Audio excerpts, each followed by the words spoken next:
लोकसभा 2024 के चुनाव के बाद यहां पर बिहार और यूपी सबसे ज़्यादा चर्चाओं में बना हुआ है। बीजेपी को जिस तरीके से यूपी में मिले यहां पर जो है नतीजे, उसके बाद ये और चर्चा में बना। दूसरी तरफ बिहार में अब यहाँ पे नालंदा से किस तरीके से फिर से अपनी राजनीति चमकाने की कोशिश कर रहे हैं बीजेपी, उसका भी यहाँ पर शुरुआत हो गई है आज से ही।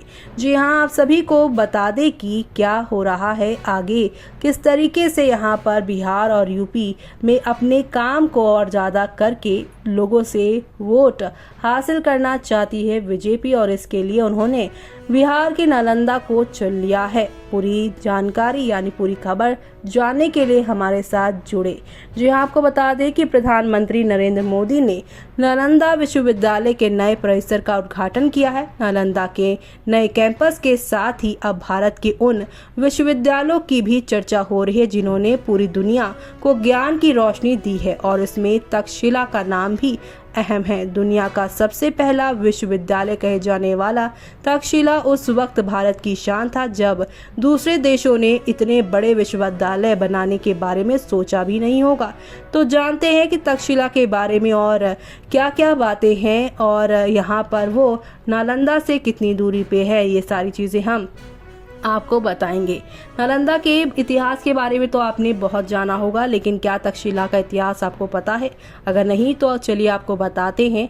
प्राचीन भारत के प्रमुख शिक्षा केंद्र तक्षशिला की जो है स्थापना राजा भरत ने की थी, और अपने पुत्र तक्ष को प्रशासक बनाने के लिए वजह से इसका नाम तक्षशिला पड़ा। इसे इंसानी सभ्यता की सबसे बड़ी पाठशाला के रूप में भी जाना जाता था, जो 700 BC यानी कि ईसा के जन्म से 700 साल पहले बनाई गई थी। अगर यहाँ पर मौजूदा समय की बात करें तो ये आज के पाकिस्तान के रावलपिंडी यानी पंजाब में स्थित है, जो कभी भारत का हिस्सा हुआ करता था। इसे पाकिस्तान में तक्षशिला के नाम से जाना जाता है। उस दौर से यहाँ कौशल, नरेश, परीक्षित, पतंजलि, पाणिनि, चरक, चाणक्य, चंद्रगुप्त मौर्य, बिंबिसार के राजवैद्य, जीवक जैसे महापुरुषों ने यहाँ से शिक्षा ली थी। ये पढ़ाई करने की उम्र 16 साल थी। यहाँ संस्कृत में भी शिक्षा दी जाती थी और ब्राह्मी के साथ खरोष्टी दोनों लिपियों का लेखन में प्रयोग किया जाता था। उस दौर में शिक्षा का प्रमुख केंद्र बना रहा था।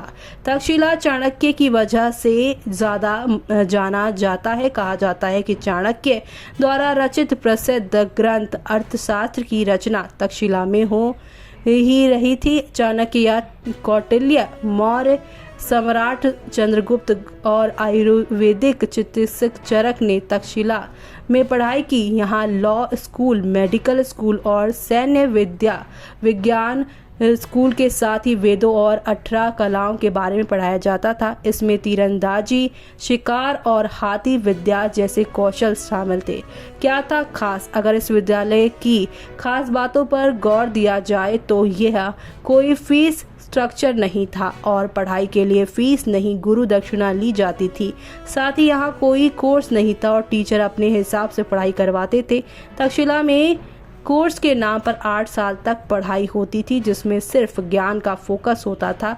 कोई डिग्री नहीं थी, बस आश्रम की पढ़ाई के बाद लोग यहाँ 16 साल की उम्र में यहाँ दाखिला लेते थे। फिर पढ़ाई के बाद गुरु को दक्षिणा देनी होती थी, जो शिष्य अपने हिसाब से देते थे। कहा जाता है कि यहाँ कुछ लोगों को दिन में तो कुछ को रात में पढ़ाई करवाई जाती थी।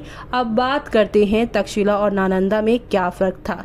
एक तो तक्षशिला नालंदा से भी पुराना विश्वविद्यालय था और नालंदा का कैंपस काफ़ी ज़्यादा बड़ा था। नालंदा विश्वविद्यालय में तक्षशिला विश्वविद्यालय की तुलना में ज़्यादा विषयों में पढ़ाई होती थी। कुछ रिपोर्ट्स में कहा गया है कि नालंदा में सभी को फ्री में पढ़ाई और रहने की जगह दी जाती थी। तक्षशिला विश्वविद्यालय की शिक्षा प्रणाली नालंदा विश्वविद्यालय की तरह व्यवस्थित नहीं थी। ऐसे में ये फ़र्क है। और अब बिहार के इस नालंदा जो यूनिवर्सिटी है उस पर काम हो रहा है। आपका क्या मानना है इस पर? कमेंट बॉक्स में कमेंट करके हमें ज़रूर बताइएगा।